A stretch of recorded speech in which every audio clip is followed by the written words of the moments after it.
વઢવાણ પોલીસે પ્રાણઘાતક હથિયારો સાથે ધાડ પાડવાનો પ્રયાસ કરનાર ગેંગને ઝડપી પાડી છે।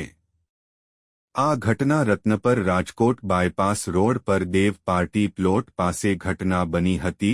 ઘટના મુજબ 1 મે 2025ના રોજ સવારે 4:45 વાગ્યે ઉમેશ ઉલ્વા 33 તેમની ચાની લારી પર જઈ રહ્યા હતા।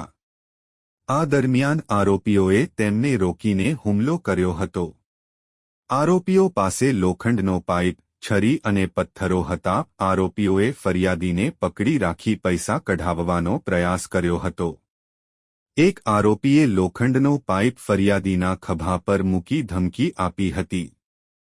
ફરિયાદીએ 2 મે 2025ના રોજ રાત્રે 10 વાગ્યે વઢવાણ પોલીસ સ્ટેશનમાં ફરિયાદ નોંધાવી હતી। નાયબ પોલીસ મહાનિરીક્ષક ડો ગિરીશ પંડ્યાના માર્ગદર્શન હેઠળ નાયબ પોલીસ અધિક્ષક વી.બી. જાડેજા અને પોલીસ ઇન્સ્પેક્ટર એ.આર. પટેલની ટીમે કાર્યવાહી કરી।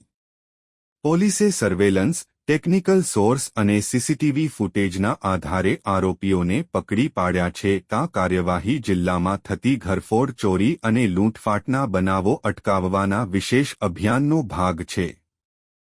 પોલીસે વિસ્તારમાં સતત પેટ્રોલિંગ અને નિગરાની વધારી છે।